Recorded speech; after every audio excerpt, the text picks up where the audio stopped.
Assalamualaikum warahmatullahi wabarakatuh.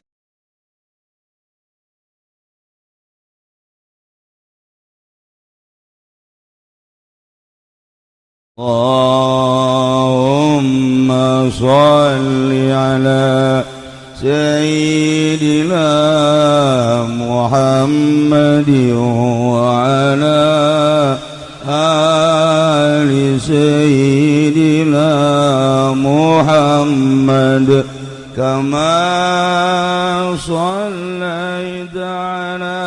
Setelah Kangjeng Nabi teu aya, Allah tetap ngutus utusanana dudu sok disebut para kakasih Allah, yakni wali-wali Allah anu geus teu boga kasieun jeung kaprihatin, la khaufun alaihim walahum yahzanun. Sebab geus teu hayang di alam, geus teu benci dicaci maki, nya nama berprinsip aing namah jageus wawuh jeung Allah ngan deudeuh jeung nyaah diparentah ku Gusti Allah titah nyampikeun amanah ka para umat-umat.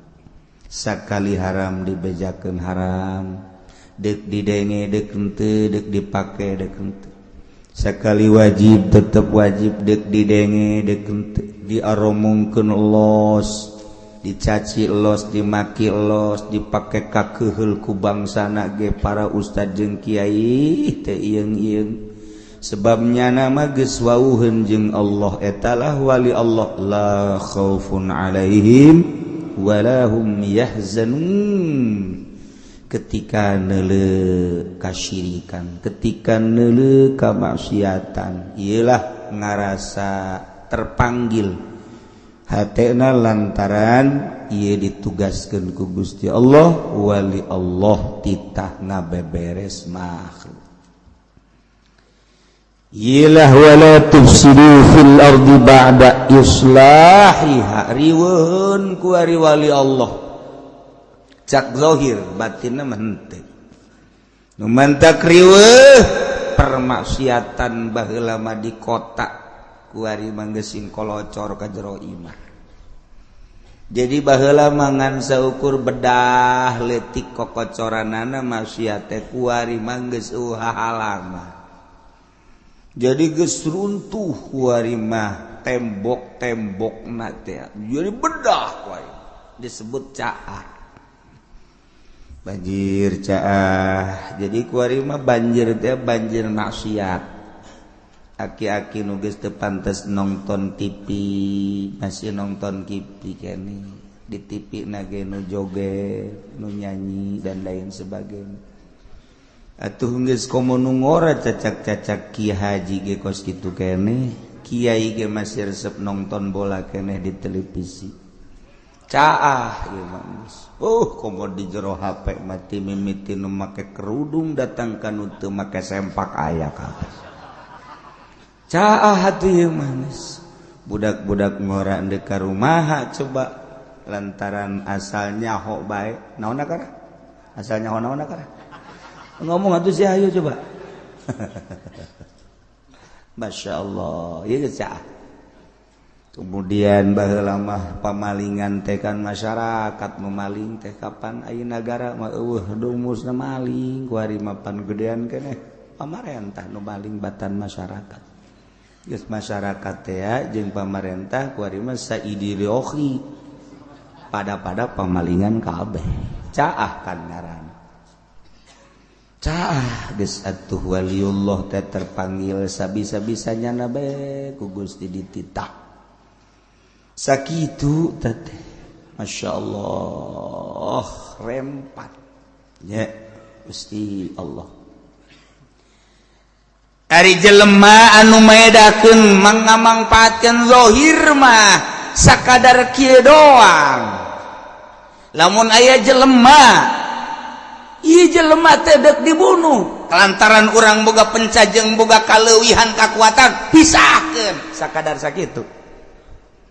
Lamun aya jelema ieu teh keur ngamuk ku urang teh boga kakuatan cekal ku urang sakadar sakitu jelema teu bisa ngojay ditelem angkat kurang sakadar sakitu pemikiran ahli zahir mah sakadar sakitu kumaha ieu jelema supaya ulah jadi ditembakna kumaha jelema teh supaya ulah jadi dibunuhna kumaha jelema teh supaya ulah jadi diselna kumaha jelema supaya di persidangan menang sakadar sakitu zahir mah waliullah malain eta nu dipikiran teh sia mah dek nyalametkeun di leungeun manusia aing mah dek nyalametkeun teh ti taku Allah di leungeun setan kumaha ieu jelema keur diome ku setan aing tugasna dek nyalametkeun jelema di leungeun setan urang mah kuari baik masyarakat biasa atawa pemerintah nyalametkeun jelema teh di leungeun manusia deui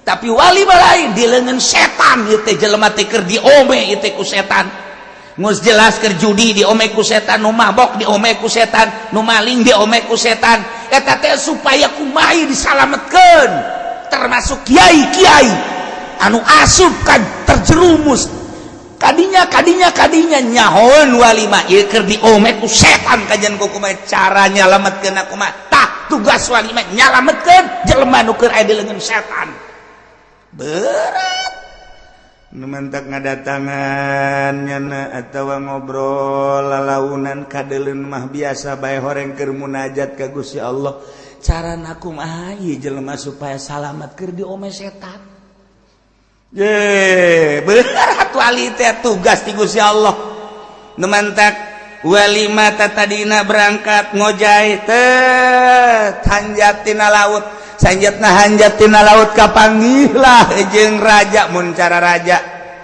sanggeus kapanggih jeung raja belah ditun laut cak raja jeung saha maneh ka dieu sorangan apan loba anu deuk ka dieu teh besi teh nyahoan jalan jung balik deui ka ditu tuduhkeun jalan-jalanna tuduhkeun naik parahuna tuduhkeun ngojaina ulah mikiran sia bae batur ge endeup loba anu deuk ka dieu kitulah wali Allah gambaranna cek Tuhan Abdul Qadir wali teh geus bauheun geus datang nya nama ka Allah cak Allah ulah maneh bae atuh sosoranganan sia mah geus lihai deuk beurang deuk peuting ge jah teu nganggap peuting jeung beurang teh waktu mah akur kan perputaran panon poe doang ketika panon poe di luhur kadele ku urang beurang ketika panon poe di handap peuting geus jaho maneh mah ka aing cak Allah ulah sia bae umat tuh nu endeu ka aing tuduhkeun ku sia.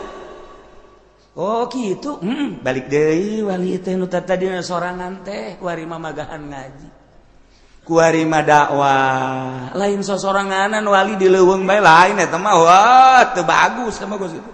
Encan datang maksudna. Nu geus datang mah titah balik deui ku Gusti Allah, jalain jang soranganan umat tuh. Mantak datang wali mah ka bangsa rangda-rangda. Tuh sia mah seuri bae. Rangda kolot ieu mah. Tah eta datang ka kiai-kiai Golkar. Duh kiai bener kiai teh nyai teh make dalil make tah tapi kiai di jero eta bisa teh nyebut cau. Geus teu bisa nyebut cau doang. Lalaunan aya nu narima hidayah datang, aya nu teu narima malah keheul eueuh masalah. Diomongkeun ge eueuh masalah nya da makin bae aing mah geus boga tempat di Gusti Allah geus datang. Si adek ngomongkeun aing dek ngomongkeun sia nu salah. Kitulah wali mah tilok marah. Matak lamun aya nyana nuduhkeun haju nyana marah, lain wali teh moal lingi. Moal nyana moal marah kajen ku kumaha ge diaromongkeun ku kiai, ku ustad, ku jawara, ku sawa. Ih, itu sabodo. Sebab naon nu mantak teu marah? Aing mah geus boga tempat di Gusti Allah sia ngomongkeun aing. Ye goblok. Cak wali. Terus aing mah sakadar nuduhkeun. Hadu cara-cara nuduhkeunana nya mah kumaha karakter masing-masing ti Gusti Allah kapan.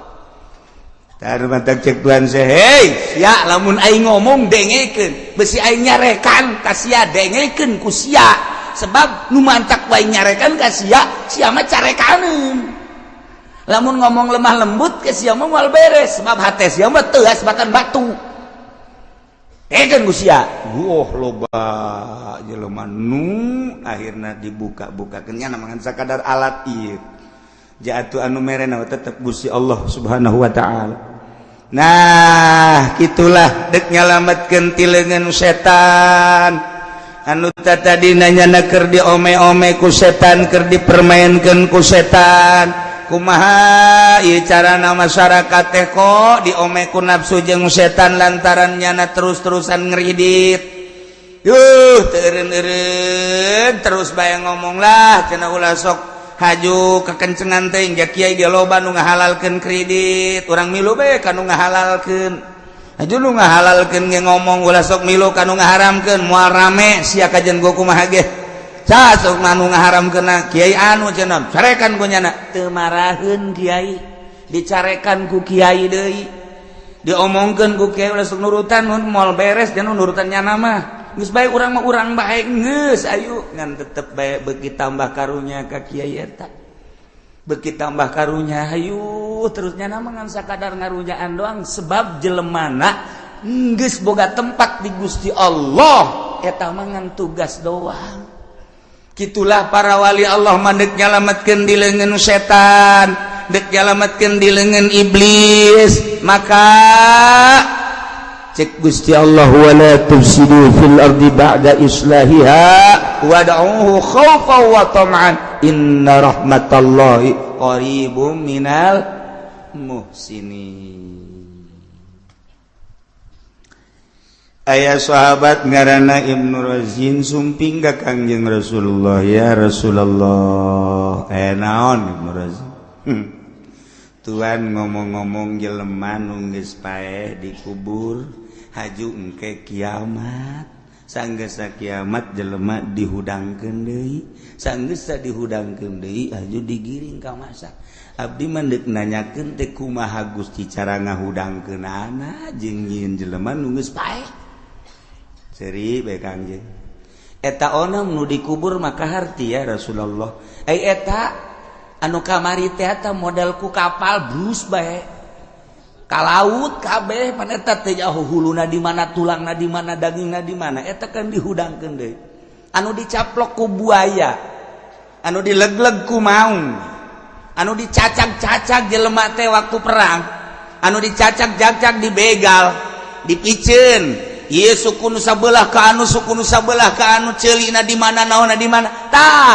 abdi mah dek nanya teh ka Kangjeng teh katuan teh ieu teh kumaha cara ngahudangkeunana Gusti Allah ya eta mah kos kitu mah cek Gusti Allah nungguan Gusti Allah turun ayat jol malaikat Jibril macakeun ieu wa huwal ladzi yursilur riyaha busram baina yaday rahmatih wa huwa Gusti Allah teh anu niupkeun ngutus niupkeun riyaha kana sapirang-pirang angin sing hade angin teh loba ngaranna aya angin simal angin kaler aya angin janub angin kidul aya 10 ngaran angin dina syara teh aya anu timbulna ti luhur aya anu timbul ti handap aya anu tina taneuh aya anu ti laut di laut ge di jero laut aya angin moal oyag-oyagan eta laut lamun di handap eueuh angin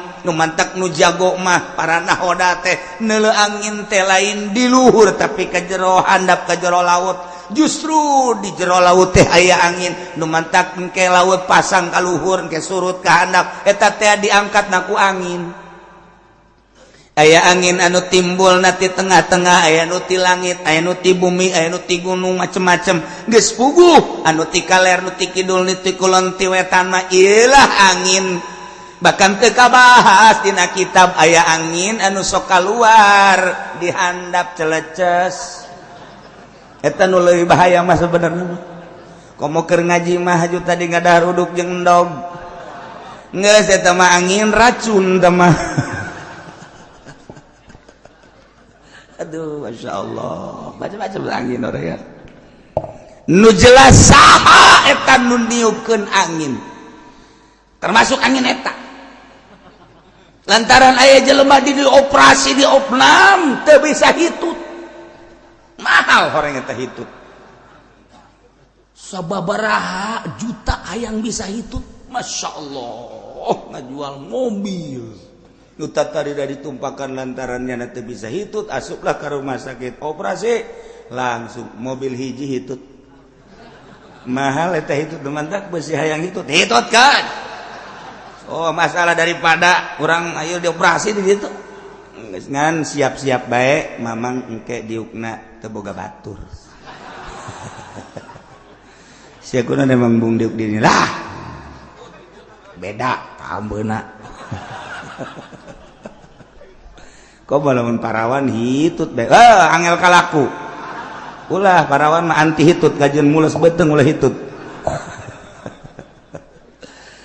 aya teh parawan jeung hayang hitut jasa jadi tahan pajar aman meureun aya hudang teh tit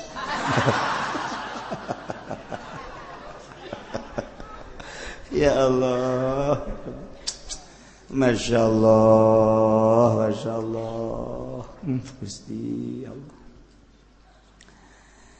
nailah angin nun niupkeun angin teh Gusti Allah mereka kekuatan terhadap angin ti kaler ngageleyeung ka kidul ti kidul ngageleyeung ka kaler ti wetan ngageleyeung ka kulon ti kulon ngageleyeung ka wetan ieu angin dibere kakuatan ku Gusti Allah teu kaharti lamun angin cuma sekedar angin kok dibere kakuatan ku Gusti Allah lantaran angin mah sapira angin horenganan angin teh eta teh aya wakil malaikat karubiyun anu ku Gusti Allah ditugaskeun jangajagaan khazanatil ardi was samawat urang sok hadiah ka malaikat karubiyun para ahli-ahli thariqah malantaran eta malaikat karubiyun teh ngajagaan khazanatil ard nu aya di bumi nu aya di langit termasuk ieu panon poe termasuk ieu angin jadi lamun angin teh centengna malaikat karubiyun maka ketika ku Gusti Allah diinstruksikeun malaikat bawa angin ti wetan ka kidul bawa angin ti kaler ka kidul bawa ti wetan ka kulon ti kulon ka wetan malaikatna centengna tah pamingkinna mun di SD mah KM na asal toel we malaikat Numun teh Kangjeng Nabi Sulaiman teh waktu kedatanganku malaikat maut. Cek malaikat maut. Waalaikumsalam. Nuleukeun bae tah ka jelema ka tamu.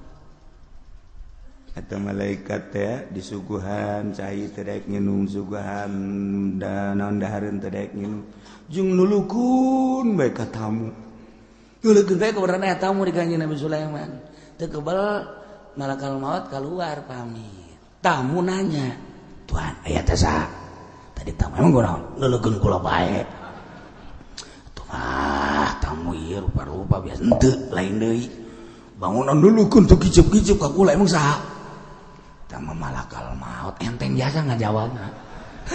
Kang Nabi Sulaiman enteng biasa ngajawab malakal maut tamu biasa sok nabu ka dieu. Ye. Kalau tuh nuleukeun ka kula bae kunaon emang. Dideuleuh ku Kangjeng Nabi Sulaiman. Oh, malakal maut teh heraneun ka maneh. Kunaon emang? Lantaran geus dareukeut meureun.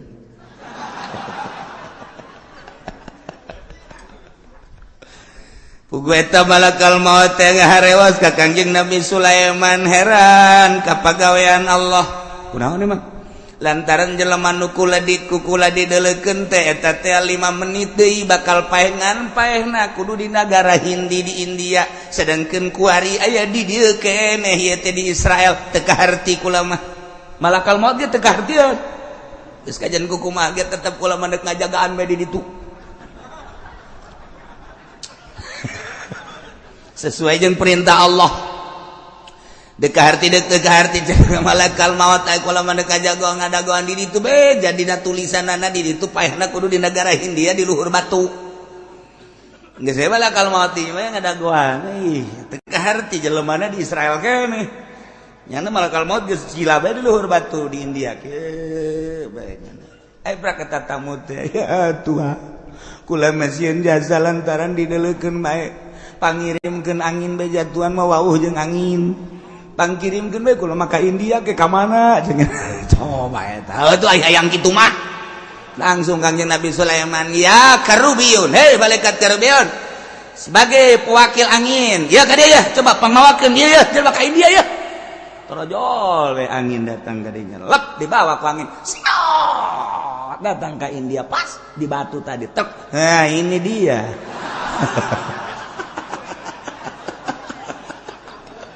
Masya Allah Karim. Maha kawasa Allah teka harti ku urang mah. Kos kitulah Gusti Allah. Ketika urang dek maot di Lampung kajian kumaha ge urang teh kudu ka Lampung bae. Dilarang ku anakna dek naon bah ka Lampung dek naon. Henteu aing mah hayang ka Lampung jasa.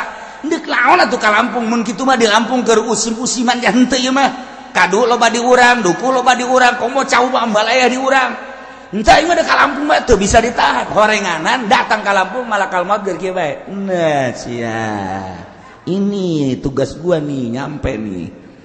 Tuh, maha kawasa Allah. Mantap kula sieun aing cenah di Mekah sieun di kapalna besi paeh.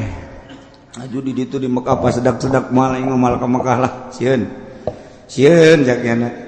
Bejaan ku urang, ai di dieu nu teu sedak-sedak aya daun nu paeh.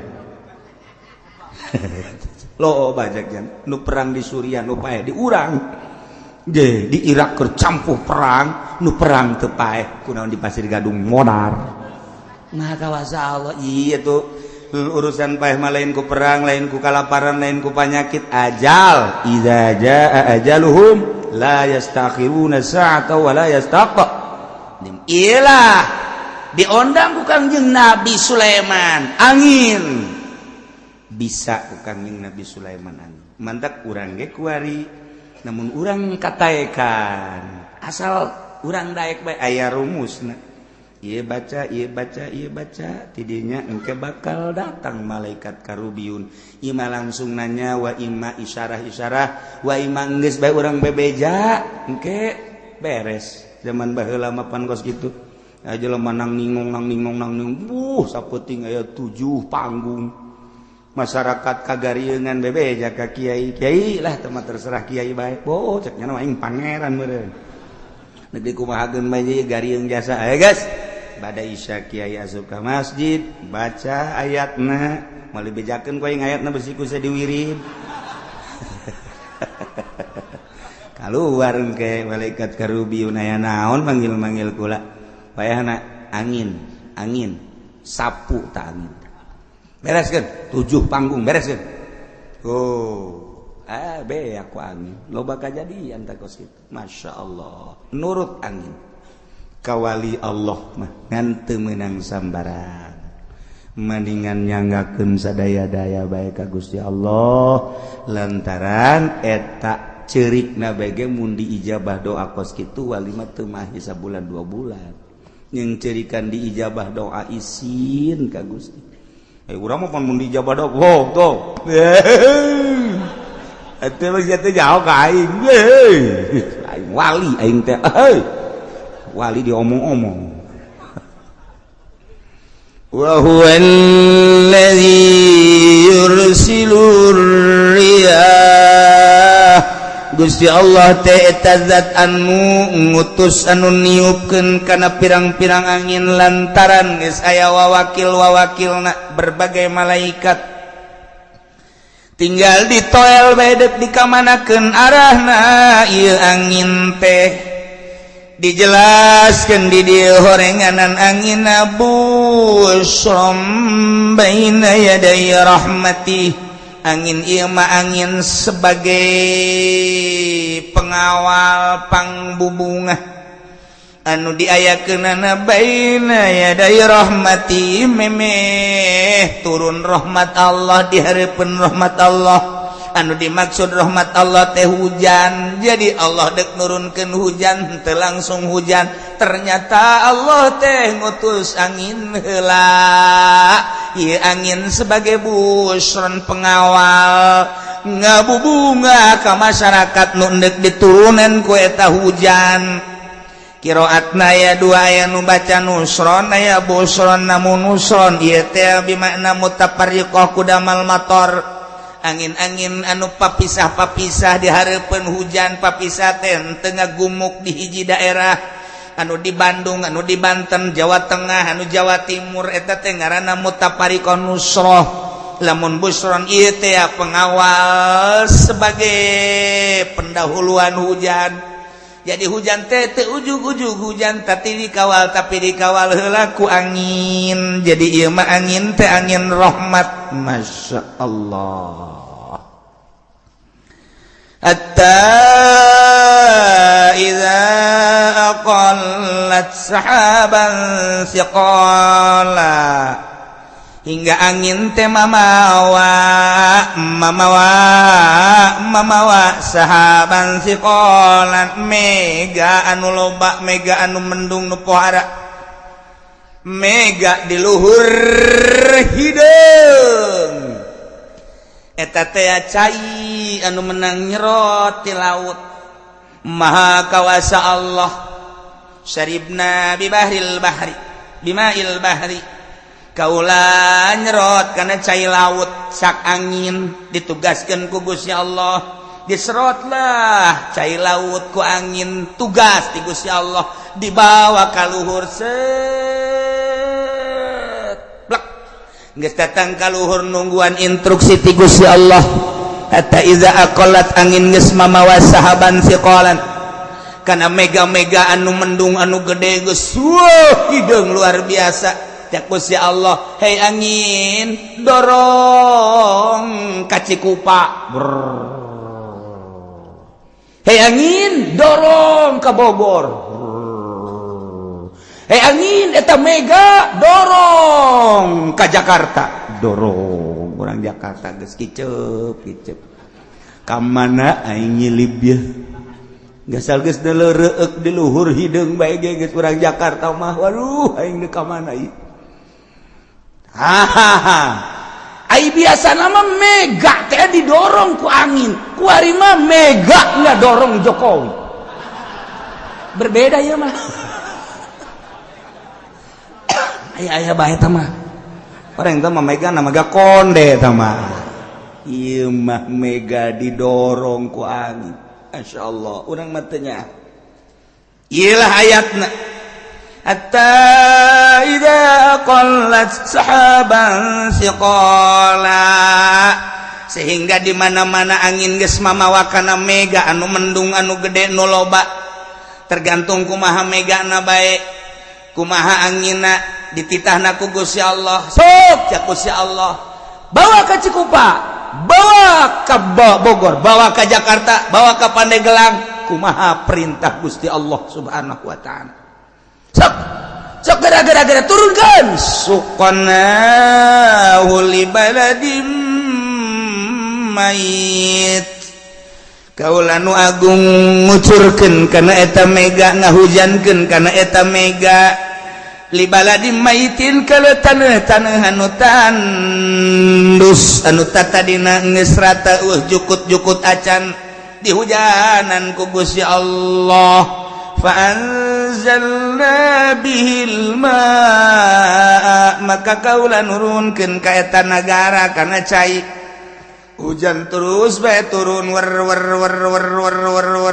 hasil tina hujan fa akhrajna bihi min kulli samarat maka hasil tina hujan sapoe dua poe ieu karim kulai mulai jarara di mingkul samarat jukut-jukut jarara di nuti dimaksud ku urang sueg jadi badur jadi cente jadi ramat-ramat segala rupa jarara di pare geh jarara di jagong jadi buah tangkal segala jarara di hasil tidak hujan fa akhrajna bihi min kulli samarat cokera ngagedean lantaran kadeuleu bakal layu diturunkeun deui hujan ku Gusti Allah suqnahu li baladim mayit tambah deui hujan deui tambah gede tangkal buah manis tangkal buah darmayu tangkal buah daging buah golek dan buah-buah anu sagalana wahai geus puguh nu di sawah geus puguh nu di huma jarara di kabeh nah rahasiana ieu hujan diturunkeun di daerah eta sehingga ngajadikeun kana tatangkalan ku sebab Allah memperhatikan umatna dedeh jengnya acak Allah kena dalalahar ngadahar pare sangu ngadahar jagong ngadahar dangder hui dan lain sebagainya di samping eta bubuahan kurang kumaha dedeh najengnya Allah kagusi urang kunaon urang buang kawarah jasa ayo pikir coba kurang aya hiji daerah teh aduh ieu mah daerah teh hese jasa cai disebut naga ieu mah sawah tadah cai ieu mah taneuh teh taneuh tadah cai hesen lantaran eueuh kali eueuh jalan cai eueuh saluran nyana mah nungguan cai bae sedengkeun cai mah pan teu bisa diondang emang cai bisa di SMS jamal bisa ayo SMS kurang mal bisa aja hukum hage mah urusan Allah. Urang paling geus sakieu doang ja biasana bangsa berberan kitu teh geus aya hujan tapi ieu mah encan urusan Allah. Biasana mah Oktober, November, Desember, Januari teh kan geus hujan ieu mah henteu labas ka ditu. Kunaon atuh Maret, April, Mei kunaon aya hujan urusan Allah. Kunaonnya bisa kos kitu hujan kok pindah sih? Ulah nanyakeun ka aing, ka ditu tanyakeun ka Allah. Aing mah teu wau jeung Allah, kapantogeun hulu sia ku aing sia. Lain wau jeung Allah sia nameureunana mantak patani teh riweuheun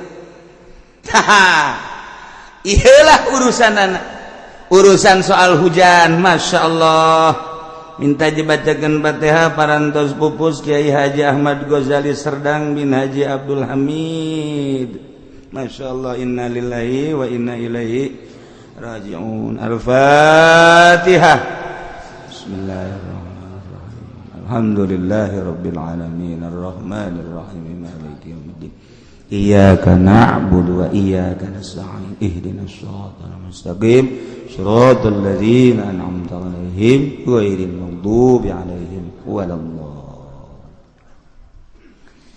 Lamun nyaritakeun tentang daerah-daerah anu biasa salalubur mah urang nyaritakeun di Lembang nyaritakeun di Garut Tasikmalaya Ciamis daerah subur nyaritakeun di daerah Bogor malah Bogor teh geus boga julukan kota rain eta teh kota hujan nah ieu kan geus biasa teu aneh deui kuari mah urang deuleu di daerah Serang belah kulon jalan cai eueuh sawah Batela itu keneh Pandeglang ka belah ditu pegunungan jalan cai di mana aya teu aya sawah mah tapi araraya laleutik. Urang mun nyaritakeun boga sawah sabaraha aya meureun 30 kotak mah di mana di Pandeglang ulah kaget.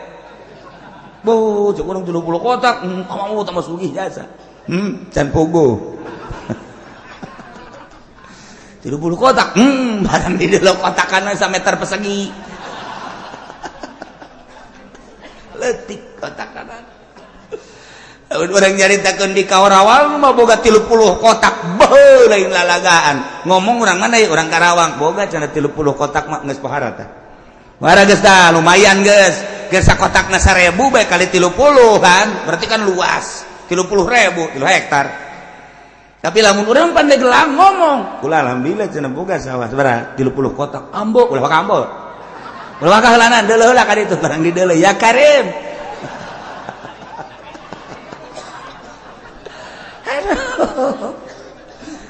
Aduh Masya Allah. Nah iya sawah-sawah anu tada hujan anu hese karena cai ieu keur carita di daerah urang lamun urang deuleu ka Jawa Tengah ka ditu ka Salatiga ya Allah ya Rabbi pasawahan sakitu legana tapi pantai aya jalan cai tada hujan bahkan di deuleu ku urang taneuhna semu putih Yogyakarta ka ditu taneuhna teh semu aya lain pasir putih lempung cadas hese eta mah kos kitu mah asal geus garing-garingnyaan hese ngabelentang kumaha kurang Jawa mah nu putih pantulan tina sawah eta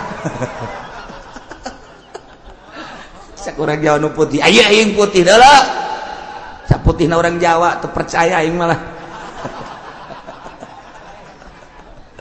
antulan tina taneuhna di jerona putih nah mantul ka luhur hideung kana beungeut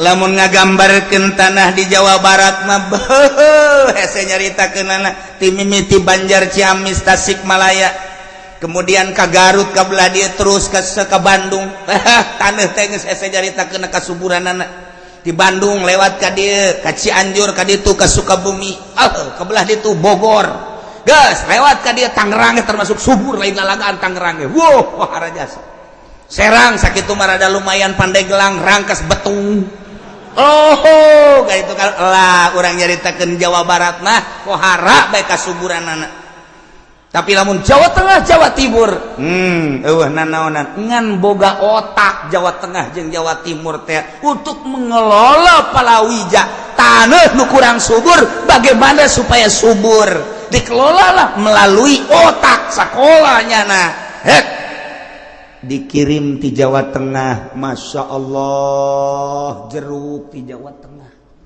kirim samangka di Jawa Tengah kirim di Jawa Tengah Jawa Timur teki itu melon Jawa Tengah Jawa Timur ditampung nama di Jawa Barat kos urang Jawa Barat padahal mah pagawean urang Jawa Tengah Jawa Timur boga otaknya nama urang Jawa Barat betul kudu make otak cek cara jasubur ieu dek naon lain ngariwel-riwel pokoknya pelakan jadi ya itu kudu pakai otaknya kan ada siapa memakai otak aing mah henteu tapi eleh kudu pakai otak nah ieu keur carita-carita kasuburan nu mantak lantarannya nama kurang subur ngagunakeun otak di pertanian ge istimewa Jawa Tengah Jawa Timur mah kabelah dieuna pengusaha istimewa Jawa Tengah Jawa Timur perpolitikan Jawa Tengah Jawa Timur nu keur main di panggung Indonesia Jawa Tengah Jawa Timur geus sabaraha taun main ti zaman Bung Karno ka Bung Harto ka Bung Gus Dur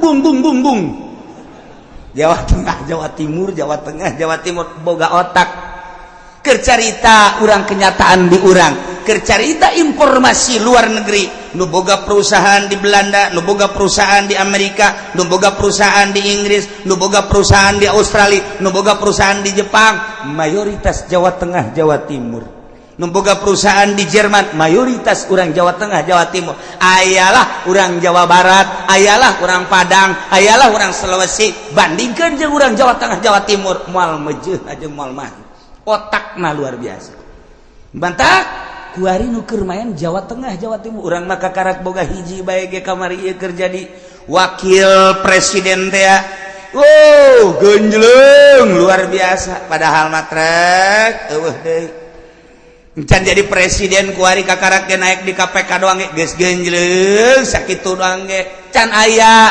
presiden urang Serang can aya presiden orang Pangodokan jore amat presiden lahir di Pangodokan mal menang-menang gajen kumaha leuwih parah deui aya deui presiden lahir di Delan jore nya asa tamaman ambo budak eta kunaon jarore ngarannya Pangodokan Delan kemudian ka ditu naon deui teh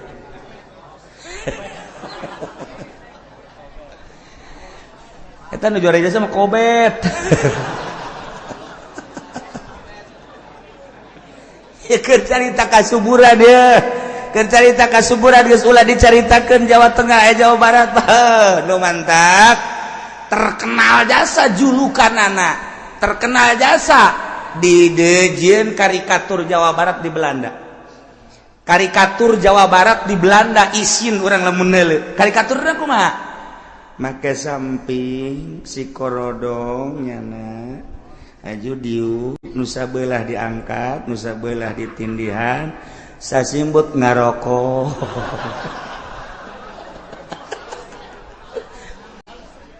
eta karikatur di Belanda gede jasa deket perpustakaan Masya Allah ari urang Jawa Tengah karikaturna teh karikatur lempang suku katuhu ngalengkah can datang ka handap jasna ditendin di dieu kieu bari mureleng nyana neuleukeun ka hareup eta teh kapan karikatur nu luar biasa berarti sangat penting jas ge geus teu dipake-pake acan pan aya jelema nu make jas sanajan harudag ge dipake boloon teh mah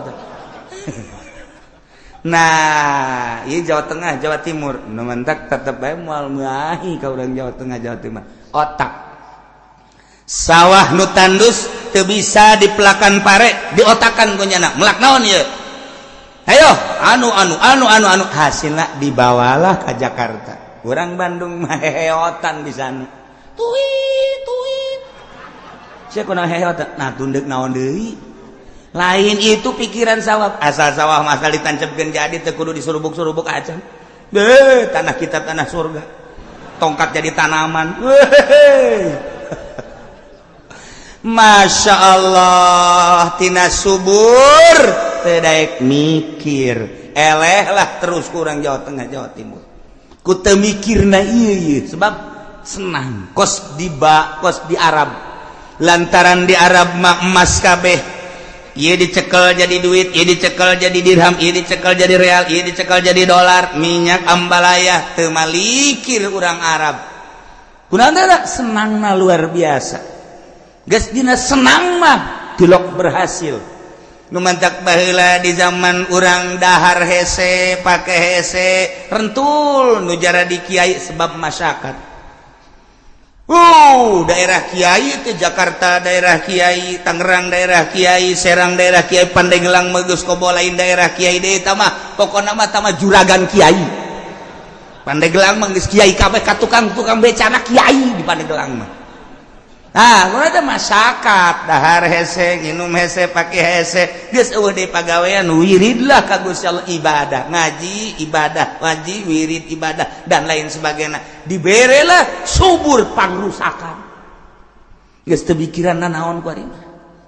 Nu wirid, nu hudang ti peuting, anu geus eueuh bae geus. Wah, ambalaya.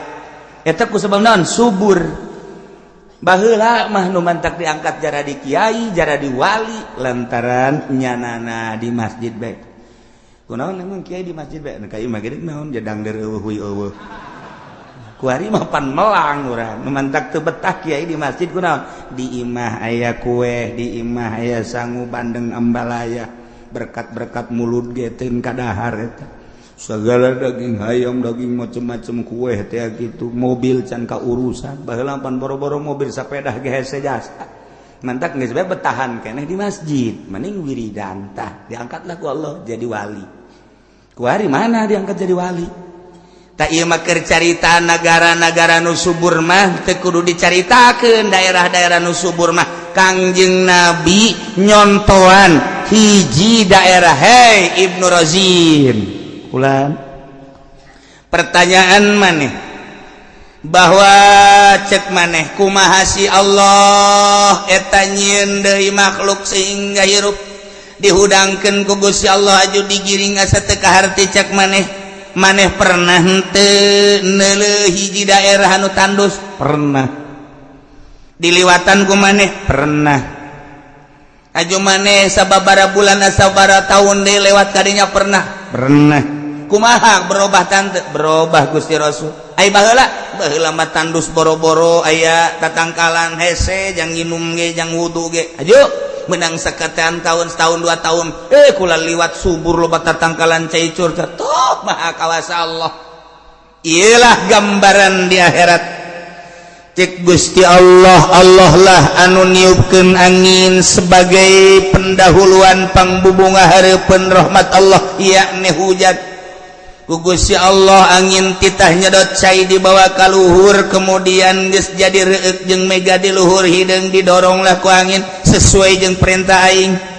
cak Kangjeng Nabi sesuai jeung perintah Gusti Allah di dinyalah di daerah-daerah anu tandus Allah ngahujanan suqnahu libaladin mayyitin sanggeusna turun hujan Gusti Allah maha kawasa fa anzalna bihil ma'a fa akhrajna bihi min kulli samarat daerah nu tandus ge nampung cai hujan kemudian jarara ditatangkalan boro-boro anu dipelak nu teu dipelak jadi kawasan teh Gusti Allah sangat kawasa cak Ibnu Razin mantak cek Gusti Allah kadzalika nukhrijul mauta kitu keneh sakumaha hujan diturunkeun ka taneuh anu tandus kemudian ku Gusti Allah sanggeus tadi turunkeun dijadikeun bubuahan-bubuahan tina tatangkalan-tatangkalan nukhrijul mauta kami nu agung ngaluarkeun kaula nu agung ngaluarkeun ka jelema-jelema nu geus pararaeh nu paehna di leuweung nu paehna di laut nu paehna di kota nu paehna di kubur di kampung nu paehna di mana bae anu kabawa ku angin beak kahandap dedeleuan urang mah tabrakan kapal tabrakan kareta hancur nu di kitu beuteung buaya anu di beuteung maung dan lain sebagainya nukhrijul mauta ku kaula nu agung dikaluarkeun dihirupan deui cek Gusti Allah. Cek Ibnu Razin carana kumaha Gusti ieu teh sanggeusna kiamat Gusti Allah teh nurunkeun hujan salila 40 peuting Allah teh nurunkeun hujan heula breg ternyata horenganan hujan lain sahujan-hujana horenganan maul hayat bentukna kos caimani tidinya pansakal barelah kuburan geus eueuh laut tarita zaman engke mah eueuh gunung rata sanggeusna ku Gusti Allah di hujanan maul hayat bentukna kos caimani tidinya lah bakal barelah sanggeusna barelah arasup deui ka tulang-tulang nu aya di kuburan-kuburan nu aya di mana-mana tidinya langsung malaletek sakumaha kos toge culcal anu tadina acak-acakan nu sukuna di masyrik anu suku sabelahna di maghrib ku Gusti Allah Maha Kawasa sanggeusna diturunan hujan teh dihijikeun deui kadinya blek ngahiji deui atuh tadinya dibeulem cara Buddha cara Hindu geus ajur dirinya dihijikeun deui ku Gusti Allah plek cal eueuh nu katinggaleun kabeh nu paeh biasa dikubur anu paeh di beuteung buaya nu paeh di beuteung maung anu paeh dicacak jeung jadi kitu lebu kabeh ngahiji brek ieulah gambaranana bahwa Allah nurunkeun hujan ka taneuh anu tandus eta mah pantaneuh mah eueuh nanaonan tadina setelah diturunkeun ku jararadi bahkan buahan ieu mah komo tadina urang geus diayakeun jadi jasad kemudian dihirup deui leuwih gampang tibatan hujan turun ka taneuh anu tandus eueuh nanaonan ku jadi kadzalika nukhrijul mauta gitulah Gusti Allah ngaluar-luarkeun jelema anu pararaeh barang culcel hararudang kabeh wabeh ngagro kumaha ngagrona mambasana mimar qadina woi sanu ngahudangkeun urang ti kuburan sanya nadahum Gusti Allah nyeluk olu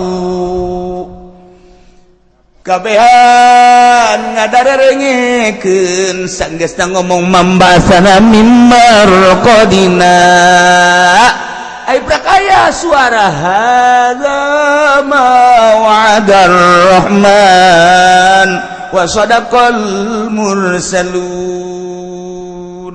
kurang surat Yasin dibaca ngan kulantaran teu nyaho dibaca bae ku urang orenganan eta teh engke bakal dipraktekeunana ketika urang hudang ti kuburan rata kuburan teh kabeh ngaromong membasana mimar qadina saha nu ngahudangkeun urang ti kubur aya suara engke teu puguh di mana-manana urang ngadenge hadza ilah hararudang ieu hadza ilah hararudang ieu ieulah nu dijanjikeun ku pangeran ma wa'adar rahman yo wa sadaqal mursalun nu baheula nyaritakeun bakal aya alam mahsyar ieu kuari bener para rasul tinggal urang anu yakin iman ka Allah iman ka Rasulullah sumuhun na'am ya Allah na'am ya Allah kabeh ngaromong muhun Gusti tinggal si Ahok culak cileuk si Ahok, Bill Clinton, George Bush bangsa culak cileuk wadinya kafir-kafir si Tegwan culak cileuk kabeh si siang-siang maling seng kabeh culak cileuk urang mana am Gusti sumuhun abdi iman ka Gusti sok dibaca ayat ieu teh ku abdi iraha aing ngariung Tapi abdi sok marah mun haju teu menang berkat. Nah, iya dipraktekkeun. Hadza ma wa'adur rahman wa shadaqal mursal. Ieu teh lamun cek ahli bilagah mah termasuk kana tasbih ngan, ieu teh tasbihna tasbih tamsiliyah panjang dongengna urang mun nyaritakeun tasbih. Lantaran tasbih ayat tasbih mursal, ayat tasbih mujmal, ayat tasbih mursal mujmal, ayat tasbih balik, ayat tasbih tamsiliyah. Lu teu mondok mah moal nyaho. Moal nyaho cak aing moal ja aing ge nu ngaji hese. Mantak santri haju parohoan deui asal ngadenge bojah heueuh. Poho. Iyalah nu kos kieu ngaranna tasbih tamsiliyah sok bisa dijadikeun pribahasa. Tasbih tamsiliyah mah lamun di alfiah mah sok aya tah nyaritakeun anu kaduhung teh. Anu kaduhung baheula henteu bebeneran kok kuari jadi kaduhung baheula keur mondok aing henteu nyaan kuari dijadikeun ustad ka dieu hese ka ditu hese kaduhung makan tilok teh heula panderi kecuali tukang beca mah kaduhung teh heula can kaharti kan terus yang ngomong kaharti di mana.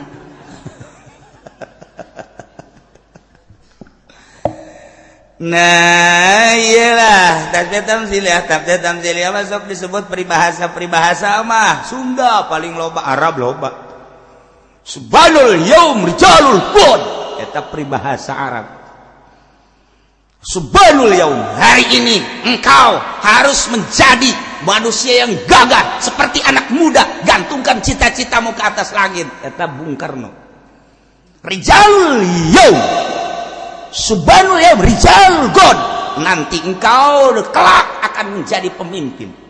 Eta peribahasa singkil kuari engke bakal ngeunaheun engke. Tuh eta tah subhanul yaum rijalul god peribahasa. Lumun di Sunda mah loba jasa peribahasa teh. Lain lalagaan mun Melayu aya. Sedikit-sedikit lama-lama jadi bukit. Naon eta hulu sia. Sia mah geus can ngarti geus seuri. Sedikit demi sedikit teh bapak urang sacek jadi hulu sia, jadi gede. Oh jaheunya. Salah sia lain kitu. Sia mah ke eta na bae nu inget. Ya bapak sia teh henteu janggung jadi sia sacek sapeting. Kuari jadi segede sia, ditimbang teh ukuran 70 kilo. Baheula na saeutik ban eta lah sedikit lama-lama jadi sia. Lain kitu salah tah mah. Saya mah nu ingetan nu salah bae kan. Cikaracak ninggang batu laun-laun jadi legok. Nah eta peribahasa samudaya. Aya deui peribahasa Sunda. Peribahasa Sunda mah ambalaya loba jasa pacikrak ngalawan merak. Waduh. Pacikrak ngalawan merak mah pacikrak mah sapira manuk pacikrak ngalawan merak kajenteng di puasaan 7 mulu dia moal menang sia kitu kumaha. Ulah. Lamun urang jadi jelema leutik ayu ngahareupan jelema gede maning ulah dilawan. Sama cek urang Sunda mah pacikrak ngalawan merak sia ngana modar sia kokosodan. Eta pacikrak ngalawan merak. Masyaallah kemenuk merak teh ku kuncungan. Emang kuncungna anyar atuh tiba heula tah mah. Sekurang Banten mah, dia mah teu nyaho kuncungna emang nang meuli lain. Merak mah tiba heula ge kuncungan. Asli berarti kuncungna. Sia bapak cikrak ulah dilawan. Waduh, budak kadu ketemu kadu. Jeuh. Eta pan eta kadu ketemu kadu. Eta sia sarua. Beuh budak pariuk manggih ka kepas. Loba tah di Sunda mah. Budak ulah-ulahna naon sireum ge budak ai katincak-tincak teh mangegel eta peribahasa ulah kieu di mana sireum katincak ngegel beuh paeh sia mah teh nyaho peribahasa wal masallatu gayar no masyaallah.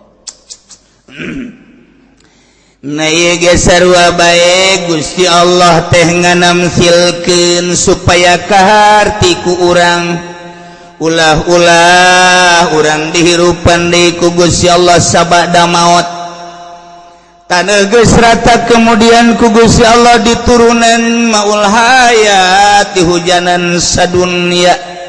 anu bentuk nakos caimani dihudangkeun kemudian cal-cal okos toge kala luar haju ngomong membahasana mimma raqadina hadza ma wa'adar rahman wa sadaqal mursalun tadi ditamsilkeun ku Gusti Allah sakumaha kaula nu agung teh ngahirupkeun bumi anu tandus sabada katanduna satadunda katandusanana sabara taun mah aju ku kaula diturunan cai tina cai eta terus ngayem haju jararadi bubuahan berbagai bubuahan bisa dinikmati teh bubuahan teh nah kadzalika nukhrijul mauta kitu keneh kaula ge bakal ngahudang-hudangkeun jelema anu geus parareh minal ardi ti kuburan masing-masing ku kaula wa nafsu wa man amrana ba'suhum dihudangkeun deui ihyan dihirupkeun fil yaumil akhir engke di akhir eta teh kakawasaan kaula ngahudangkeun jelema nu tatadina geus aya haju paeh haju dihudangkeun deui dihirupkeun deui leuwih gampang tibatan ngajadikeun kajadian nu tatadina sama sakali sakumaha kawasa kaula ngajadikeun kajadian nu diturunan hujan jadi kawasa kula ngahudangkeun manusia jelema-jelema nu geus parareh dihudangkeun leutik ka makos kitu Masya Allah kekawasan Gusti Allah tentang pembuatan manusia teh kurang geus kanyahoan Kangjeng Nabi Adam bapa emak Kangjeng Nabi Isa mah aya emak bapa aya di lembur bojong mah aya emak bapa sarua tadi kok Kangjeng Nabi Isa cerik datang ka imah kunaon neng cerik ieu beuteung cenah geus 5 bulan atureun mah biasa awewe mah lain kitu ceknya na bapana emang kemana paeh teh naon teu tanggung jawab bojong sama kos gitu urusan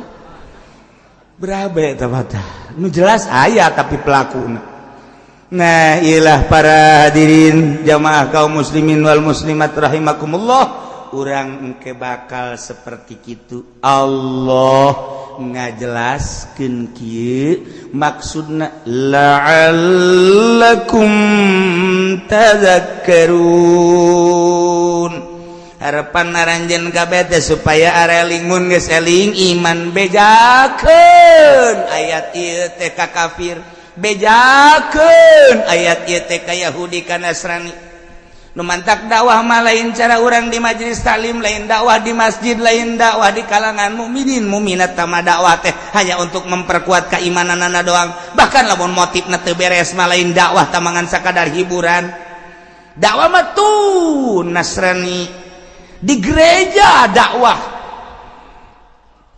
cara sesirius sikti dakwah teh di gereja lamun urang nyaritakeun Syekh Abdul Aziz nu kamari ka urang teh dakwah teh di gerejanya nama atuh sanggeusna pasturna nanya 1, 2, 3 dan selanjutnya pastur tungkul sanggeusna pastur tungkul kemudian ditaranya kapan ku jamaah kunaon ieu pastur tungkul nyana teu daek ngajawab sehingga didesak ku masyarakat nu aya di gereja sanggeusna didesak cak nyana kalau saya jelaskan nanti kamu akan ikut saya biarin coba pengen tahu ketika ditanya apa itu kunci surga wa ma huwa miftahul jannah ditanya ku Syekh Ajid begitu ditanya miftahul jannah timimiti Zabur datang ke Injil Taurat Injil Quran miftahul jannah la ilaha illallah mantap urang ge osok miftahul jannah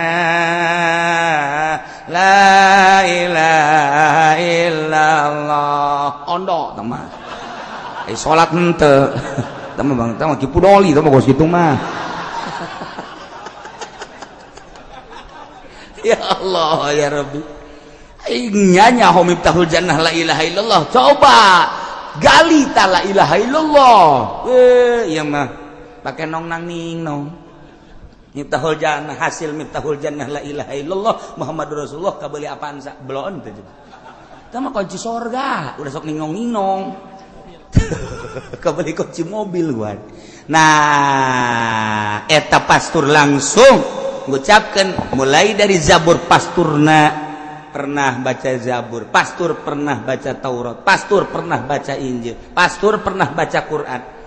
Dari seluruh kitab samawi, Miftahul Jannah, la ilaha illallah. Maka dengan demikian terserah kepada anda sekalian yang ada di gereja, saya akan masuk Islam di hadapan Syekh Aziz. Asyhadu an la ilaha illallah wa asyhadu anna Muhammadan Rasulullah. Kunaon atuh lain bendu sagereja asup Islam kabeh. Hidayah lain lalagan. Eta Syekh Aziz nu di urang teh lain lalagan lain jelema leutik. Asup Islam kabeh, Syekh Aziz kaget. Engke kumaha lamun dipertanyakeun.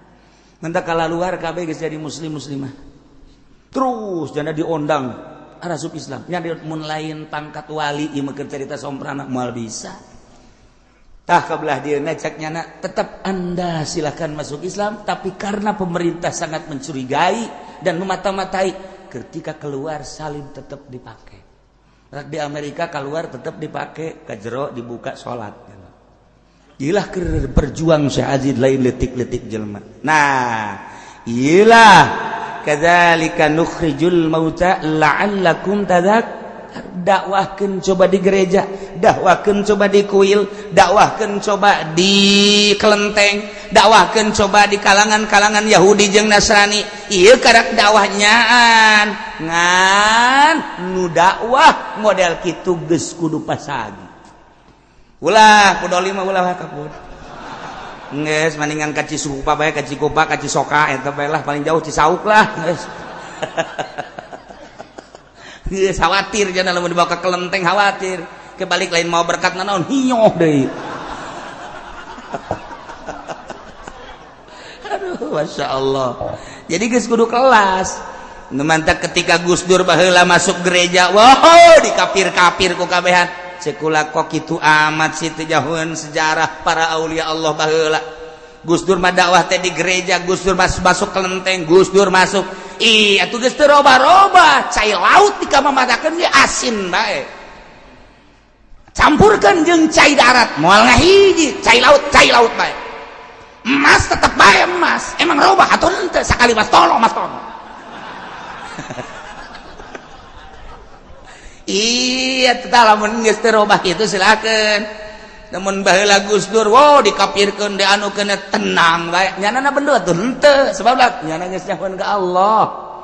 Cuman sia disengerikeun ku Gus Dur geus nyahun ka Allah ngan aing deuk nuduh-nuduh sia.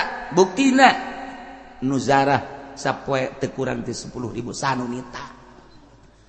Dina kitab Maimuniyah dijelaskan tanda seorang diangkat jadi solihin atau jadi wali setelah maut jelema zararah kadinya tanpa dititah. Eta ciri. Di kitab Maimuniyah geus anu nitahan atuh zarah dari ka paharto mah dititahan ge urang embung. Ye kiaina nu dititahan Kiai Golkar ye dibere minyak, dibere kecap, dibere duit atuh dicokot. Zarahna kan datang ka hadap doa, ngonyeng balik. Isukna tahun isuk teu dibere tuh teh zarah nya ge. Teh Kiai boloon deh sarua. Datang ke kuari guys dipersiapkan pertokoan dan lain aya nu hayang zarah teu. Ketika datang ka ditu sekedar hayang nyaho doang. Anu maksud zarah mah teu saha nu ngahalangan Gusti Allah. Apa emang Soeharto jore? Wallahu alam ieu mah teu nyaritakeun jore jeung bagus ngan nu dicaritakeun bahwa zarah teh ieu nang Allah. Dititahan ge embung mah embung bae teu daek mah teu daek bae ka jeung kumaha ge.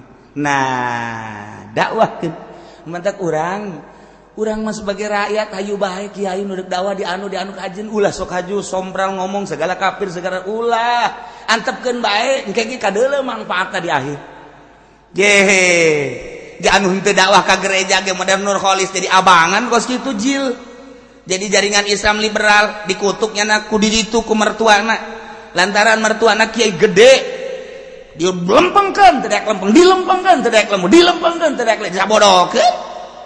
Masya Allah ta'ilah urusan anak kadinya mah rahasia Allah subhanahu wa ta'ala. Numantak Abu Nawas mah nyana mah nyin pertanyaan ain dog jeung kotok heulaan mana. Aduh Abu Nawas sok aya bae heulaan dog ain dog mun mimitina di mana jeung mun kotok. Oh ulhan kotok ai kotok emang di keremana kusaha jiheunya eta mah hiji. Pertanyaan kedua cek Abu Nawas heulaan buah apa heulaan tangkal. Heulaan siki apa heulaan tangkal? Ye tuh heulaan siki, tangkal mimitina di mana? Oh, heulaan tangkal. Heulaan tangkal aya teh siki da di mana mun ngerti tangkal? Eta sarua tah pertanyaanna heulaan endog apa heulaan kotok? Sarua bae heulaan siki apa heulaan tangkal? Dibulak-balik seuri bae Abu Nawas. Ya bodoh sia. Pertanyaan wali eta kos kitu, eta pertanyaan wali, pertanyaan Abu Nawas. Heulaan endog apa heulaan kotok? Jawabanana harese lamun lain wali deui. Kitu keneh heulaan siki apa heulaan tangkal? Nah iya keur nyaritakeun ayat fa anzalna bihil ma'a fa akhrajna bihi min kullis samarat. Kaula nurunkeun nu agung nurunkeun cai, kemudian diturunkeun hujan haju jararadi fa akhrajna bihi kula ngajadikeun ku eta cai tina jadi tangkal min kullis samarat, buah bararuahan buah bertah. Heulaan mana tangkal jeung siki? Heulaan tangkal. Tangkal jadi emang di mana jati siki? Waktu heulaan siki cakeun.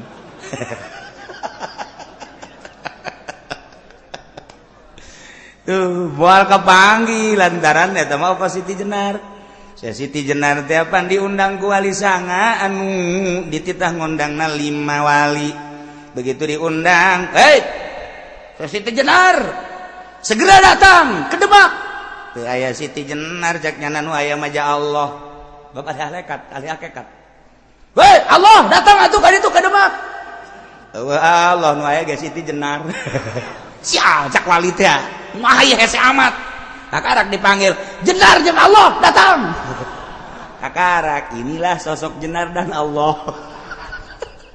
Kurang lalu ceritakeun riwayat Siti Jenar, kurang hayang seuri sakapeung ngan mun dibaca kuno bodor empan. Eta kos karari itu nya mah. Emang rahasia kewalian naon? Rahasia kewalian mah anang unung-uning. Nu bener sia ngomong. Ih, mun teu nyaho ka anang unung-uning moal jadi wali. Aya hartina anang kumaha atuh sia mondok heula sakana tuh mondok yang jadi wali disepak sia ku aing. Camat yang jadi wali nyi teh mah. Bupati yang jadi wali mentak ketika para penggede datang ka Tasikmalaya ku Abah Anom diasup-asupkeun datang ka Abah Umar ku Abah Umar diasup-asupkeun torekat ahli-ahli torekat sareuri bae bab eta mah berarti kiai teh nyaho anang unung-uning. Coba cenah kiai jelaskeun atuh mal dijelaskeun ku aing bab siana teh mah rondok. Mondok heula moal samak di pondok aing dinya 20 tahun. Oh tuh cenah kaburu payah tuh payah masalah emang sia mah payaheun ieu. Eta hese nah, iyalah pertanyaan Abu Nawas, wali Abu Nawas, heulaan siki apa heulaan tangkal. Moal dibejakeun ku aing teh mah. Maksudnya sarua jeung tadi siki jeung tangkal satu kesatuan bahasa wali. Satu kesatuan. Jadilah mun jadi siki nu bener. Jadilah mun jadi tangkal jeung bener. Lamun tangkal nu bener sikina bener bakal ngabuah nu bener. Kos kitu endog jeung kotok ulah dijawab hiji-hiji teh mah nya endognya kotok eta keneh. Lamun jadi endog lah nu bagus ulah calang. Anu aya di dieu makan caralang kabeh. Jadi kotok-kotok nu bener. Eta bahasa wali tah kos kitu mah sing jadilah mun siki nu bener, mun tangkal nu bener, maka engke bakal jadi buah nu bener. Geus murid wali bakal jadi wali minimal mengenal wali. Kos kitu teh tiba heula ge kumaha guruna. Sebab ayam murid teu ngaji deui cara Syekh gitu Burhanuddin. Urang lamun ningali tina manaqib Syekh Burhanuddin nu aya di Padang eta teh apan ngaguru ka Syekh Abdul Rahim An-Singkili anu baheula urang keur carita Aceh eta teh tsunami Aceh aya hiji kuburan sisi laut boro-boro ku cai ieu hasep ge teu daekeun ka dinya mah datang ka kuari eta teh Syekh Abdul Rahim An-Singkili lamun urang bertorekot bakal nyaho di dinya aya tah daftaran wali-wali Allah di Aceh eta wow sakitu luar biasa ribuan 200.000 pae kuburan eta mah aneh ieu kuburan ieu cai masa cai teu daekeun ka dinya di dieu 3 meter di dinya kan aya jelema anu ngiuhan nyana ge kageteun kok cai kos taneuh cai teu daekeun ka Abdul Rauf mah Masya Allah tidinya lah nyasar harujud ke kuburan dirinya maksudnya bersyukur asa babaraha puluh jelema anu di makam dinya salamet eta teh Syekh Abdul Rauf Asingkili lamun urang nyaritakeun tentang para wali aya dirinya lain lalagat boga murid sa Syekh Burhanuddin 1 Burhanuddin 2 eta lah nu di Padang teh nu kuari lamun haulna rame di Padang ngahaulkeun Syekh Burhanuddin seorang waliullah emangnya ngaji atuh henteu nya menghadam doang mawakeun cai mawakeun kopi mawakeun naon kitu ngaranna sendal emangnya seukeun kebutuhan-kebutuhanana dalam sekian tahun teu ngaji-ngaji nya nama salat di iluan di tukang doang. Kunaon tuh diutus kali itu kembangkeun agama di itu kula ngembangkeun naon atuh di ditu ngan di Ciduada tuh ayo balik bisa ngaji mantak balik ti dia coba minta cidu kaki pudoli mun teu bararau jengkol oh mah Haji Pendi mah ulah tamang basa ngising karung sia ya Allah ya Rabb kaget mamang barang di Ciduan ku Haji Pendi kok ieu goni darah-ratang ka dieu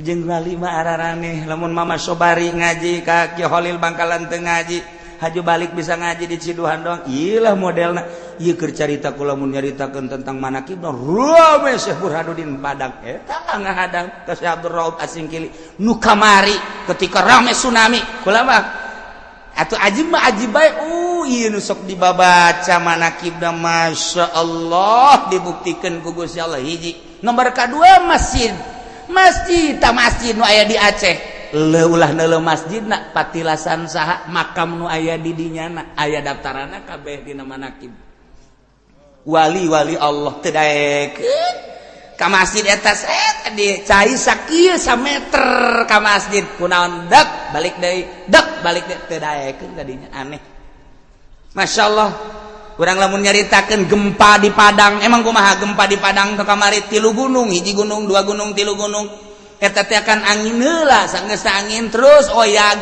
sanggeus oyag kan kikituan model gubrak model tambah ala lajur heula sanggeus ala lajur brek berbahasa anak gunung kan segala manana kira-kira bencana ngajarin imang di kumaha gitu nu dicaritakeun anu naon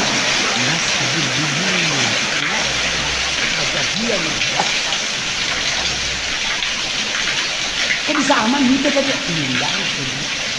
pindah masih dari sekitar 700 mantak atuh mamang ulah ulin ka Citra deui ulin teh Citra Putri kos kali itu maru ieu tukang jago anting ngembede sekali-sekali ke Padang coba buktikan mana masjid anu pindah ketika kejadian gempa masjid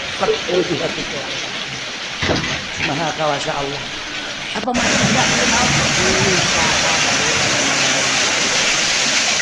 ahli Allah wali Allah berikut pun kuburannya pindah walaupun punya yang di dunia ya kuburan tentu maut walinya hidang rohnya pindah bagi kita tidak pindah ternyata teh ya besi kabudukan itu kena gempa lah kalau begitu dia banyak boleh peja-pejanya bawa pula pindah ngobrol anak berkurang baik coba aja yang berkurang kamu waduh menyawalin aja ke rokok Jawanta kula kaget lah mulai hijau wali darah kakuburan kuasa ngobrol lah kaget nyana ngesusul lah itu turut nyana nyana baik bahasa gejala ini cara bahasa orang kok damang damang tuh kumaha nurut sih mana emang atas kondangan mana wali kondangan ya bukan itu naik organ tunggal burung kalau bukan karung gue gitu itu cari tahu dia Allah batur tuh jahun ayalah wali nu jahun pindah tanyakan coba ke orang Padang masjid mana tah ketika gempa nu pindah kuburan kan itu menang diceritakan kuburan nu di tukang mimbar wali Allah ketika dibangun ke salah seorang wali ya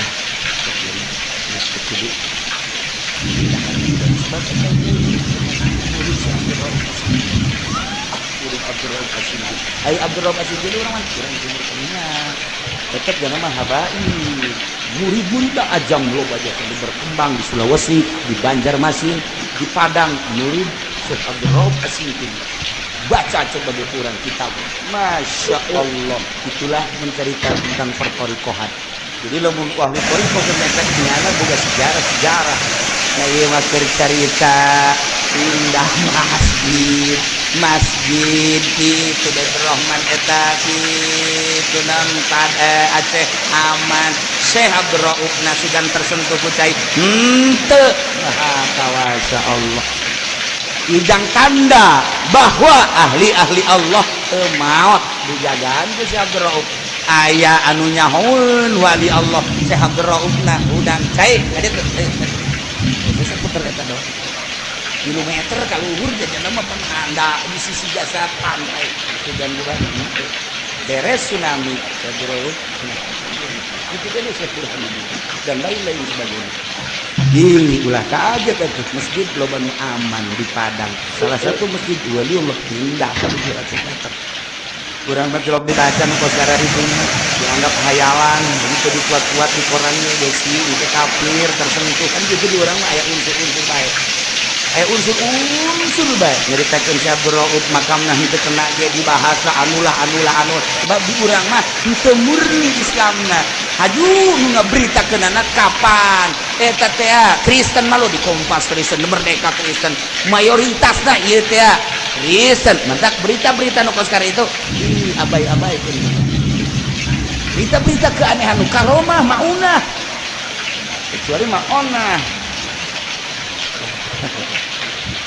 Nayla dawakeun kadzalika nukhrijul mauta la'allakum tadhakkarun.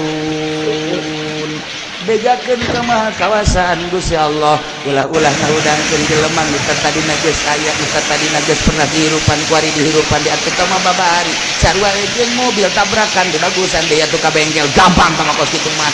Ieu bae ge daerah nu tandus gunung mana sawah mana humak mana sakapeung waktu mah Gusti Allah teh dihujanan biara di urang mun liwat Jidah ka Madinah baheula mah kapan Mekah Madinah teh lila urang kencan aya jalan nu kuari maka ditu jalan teh ka aslina zaman baheula eta teh kapan ningali satu waktu mah tandus tatangkalan urang ka Mekah deui 5 tahun kemudian Masya Allah kalau tatangkalan haju nu ngangon sapi nu ngangon onta nu ngangon embe loba lantaran loba tatangkalan dan 5 tahun deui ka Mekah kok tandus tatangkalan engke aya deui nang saha ngajadikeun eta ya Allah. Tinggal ke gambaran-gambaran tentang mukmin jeung kafir bakal diceritakeun diumpamakeun kana tandusna jeung suburna taneuh wal baladut thayyibu wallahu a'lam.